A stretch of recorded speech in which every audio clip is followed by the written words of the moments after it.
That's never good.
What's going on?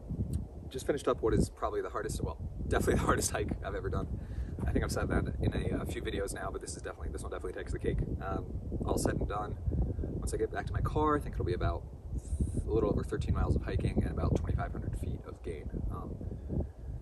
Yeah, so I mean, it feels like a real accomplishment. I woke up at like 6 a.m. to do this, and I'm proud of myself, not gonna lie. But you know, let's talk about some black metal.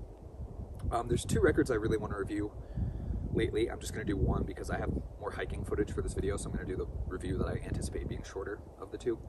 That is the Det Eviga Leendet album, Reverence. This is a Swedish project, mostly anonymous. I'll get to that in a second, but I think it's a 5 or even a 6 piece, and it's mostly just anonymous members, with the exception of the vocalist. The lyrics I don't think are online, but thanks to the ever helpful Encyclopedia Metallum, I know that the name of the band comes from a Swedish novel where I guess the premise of the novel is a bunch of dead people just sit in the dark and talk to each other to pass eternity.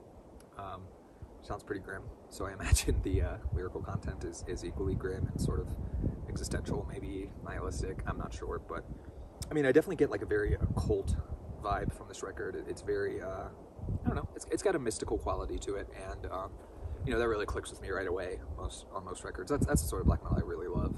So I mentioned that most of the musicians are anonymous. The vocalist of this project is actually the vocalist of Mare Cognitum. So if you like that project, I mean, you automatically have a reason to check this record out, because to me it sounds a lot like Mare Cognitum's last record, Solar. I forget what it's called, but yeah, his last record. It's similar in the sense that it's definitely more aggressive. It's not those, like, you know, 15 or 20 minute songs that Mare Cognitum likes to pump out. Which there's nothing wrong with that. It's just not that kind of black metal. The last track on this record is 11 minutes, but for the most part, it's like 5 to 6 minute tracks.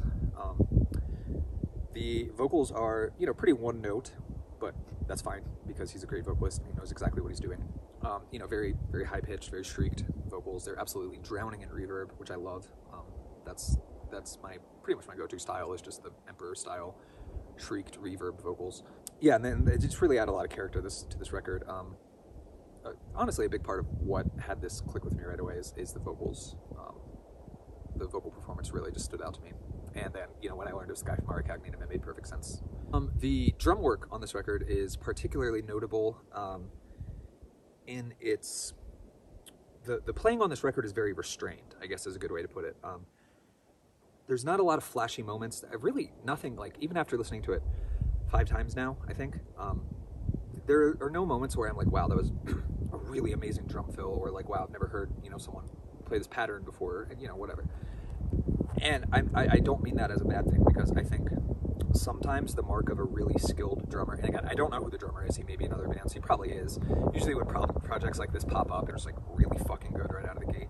I just assume everybody involved is already in another band, even if it's anonymous. I just typically assume that. So, you know, he may be a really accomplished drummer, and sometimes the mark of a really accomplished drummer is knowing when to show that restraint and not to overpower other elements of the music with really busy drum work. And I think that's something this record does phenomenally well, is the drum work is definitely there as a frame for everything else to sort of build upon.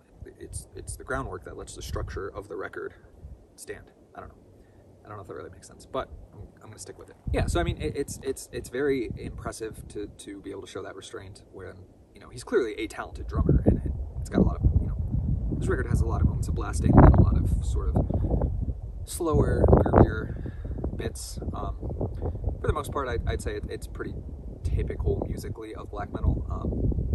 Not necessarily progressive or avant-garde or anything like that, but still a really fun display of black metal. And that kind of brings me to the last point I'm going to address, which is the guitar work, or just the melodic elements of the music, I guess.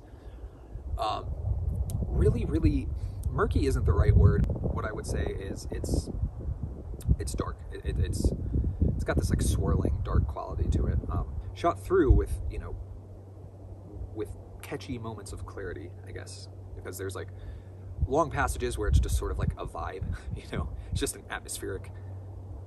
They're playing music, but it's just sort of more of a evocative of an atmosphere, and then they'll go into like a really catchy riff that you remember right away. And there are probably 3 or 4 moments on this record that I can recall right now that are just like those really catchy passages, and the rest of the record is just sort of an atmosphere. But I like that. I like that a lot, and that makes me want to go back to the record and see what else I missed, you know what I mean? And so I think that's probably where I'm going to leave it. I think I've said enough to give you a general idea of whether or not you would like to check this record out. I think the next record I'm going to review is the new Pensées Nocturnes, which is a French band, and I probably butchered that pronunciation. I don't really care. That one will be a longer review, because if you're familiar with that band, you know that there's just a hell of a lot to talk about there. So that's probably be my next review, but I appreciate you guys watching. You know, honestly, I'm just thankful for everyone who watches the channel. Not to get sappy, but, you know, it's nice to be able to, it's nice to record these hikes and be able to watch them again and look back on where I've been and, like, you know, see places I'd like to revisit, I guess, in a more immediate sense. I don't actually have to go out and hike, I can just watch the video. And it's nice to have people who care enough to actually watch those videos and leave comments and shit like that. So, I mean, I appreciate you guys watching. And hope your 2022 is going great so far. Hope you're listening to lots of good music and getting outside a bunch, and just generally having a good year. So yeah, that's it for me. Thanks for watching. Like and subscribe, share, whatever you feel inclined to do. I appreciate it all. Thanks.